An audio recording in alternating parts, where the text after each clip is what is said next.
devant des scientifiques, politiques, acteurs sociaux, des amis du livre et des amoureux de la lecture que la bénédiction a été prononcée sur cette publication. Il a pris les risques majeurs, celui de préfacer cet ouvrage de 414 pages paru aux éditions Mediasport Kinshasa de manière citoyenne et scientifique. Lui, c'est le professeur Dr Modesto Bahati Lukwebo. C'est sous des acclamations nourries de l'assistance que ce scientifique et politique a baptisé l'ouvrage. Le regard sur les résolutions de la conférence nationale souveraine, 30 ans après, livre de compilation de l'auteur Valentin Iyamba Bungama. Je vous porte au fond baptismaux et vous souhaite beau vent, que chaque Congolais ne puisse jamais vous manquer pour son avenir et pour son devenir. Merci. Regard sur les résolutions de la conférence nationale souveraine 30 ans après. Dans ce livre, l'auteur Valentin Iyamba Bungama explore les vécus et l'organisation de la conférence nationale souveraine tenue de février à juin 1991 tout en présentant ses acquis et perspectives. Cet ouvrage est véritablement une balise, un travail exploratoire et instrument avant-gardiste dans la mesure où les nouvelles perspectives pour d'autres cherchent envie de mieux connaître et comprendre la République démocratique du Congo. Participant vivant à la conférence nationale souveraine, le professeur Dr Modesto Bahati a retracé l'histoire en exposant les circonstances menant à la tenue de la dite conférence autrefois et les leçons en a tirées. Lorsqu'on commença les débats, faire une question de chef politique.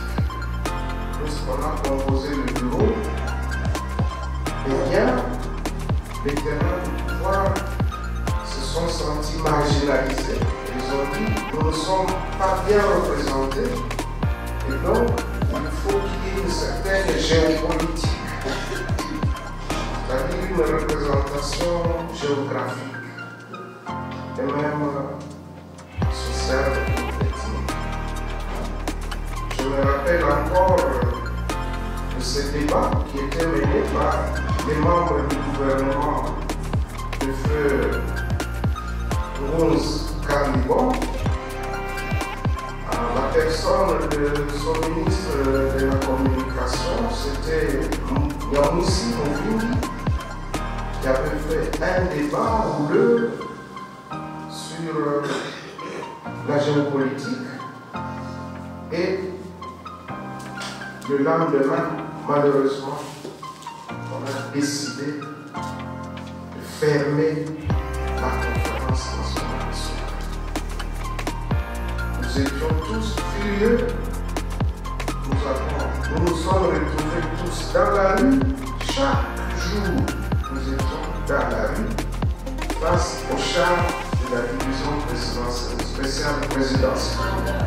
La grande leçon à retenir de la conférence nationale souveraine, c'est le peuple qui détient le pouvoir.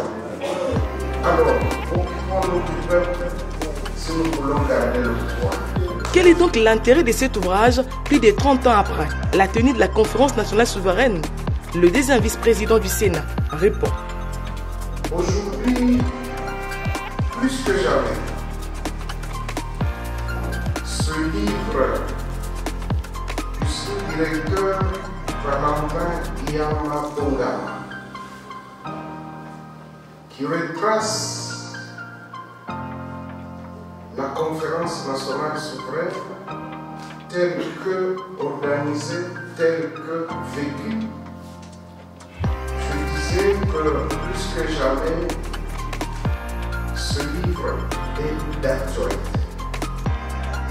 Il est d'actualité parce que lorsque nous fûmes appelés à participer à la conférence nationale souveraine, ce n'était pas de gaieté des cœurs, ce n'était pas par la volonté des tenants du pouvoir. En ce moment-là, il y avait un vent qui soufflait sur le monde entier. C'est qu'on a appelé la perestroïka. C'est-à-dire qu'il y a eu un dirigeant de l'Union de République socialiste soviétique, l'URSS. Je sais que les jeunes qui sont là n'ont pas connu l'URSS, mais il fut cette grande organisation du bloc de l'Est à dominance communiste qui formait le bloc contre le monde occidental, et un des dirigeants, M. Mikhaïl Gorbatchev, prit la résolution de démocratiser le système dans ce bloc communiste. Et ce vent souffla sur l'ensemble des pays du monde. Ainsi, naquirent des conférences nationales dans plusieurs pays. Et le président Mobutu comprit tout de suite qu'il fallait s'aligner pour ne pas être balayé. Il a vite compris, parce que c'était un sphinx, c'était un homme d'une grande intelligence politique et très stratège. Il a compris qu'il fallait écouter les cris de la population. Il organisa une sorte de consultation populaire et c'était pour recueillir des avis et considérations de différentes couches de la population. Il y a eu plusieurs mémorandums qui furent déposés au bureau, qui étaient coordonnés par M. Mokolo Mpongo,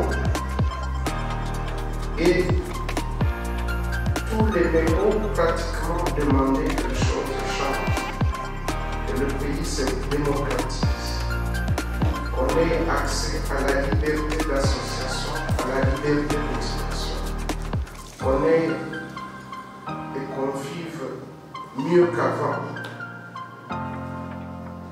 Le président Mobutu était contraint donc de tirer toutes les conséquences de la situation. C'est ainsi qu'il prononça son discours du 24 avril 1990. Ce discours mit fin à l'hégémonie du parti unique et donna naissance à la multitude, ou ce qu'on peut appeler comme liberté d'expression politique, mais aussi syndicale. Dès lors, les actes et les résolutions de la conférence nationale suprême devaient être opposables à tous. Je vous conseille vivement de vous procurer ce livre. Vous verrez dans l'introduction, et même au premier chapitre, quelles étaient les péripéties avant que les travaux de la conférence nationale suprême ne démarrent effectivement.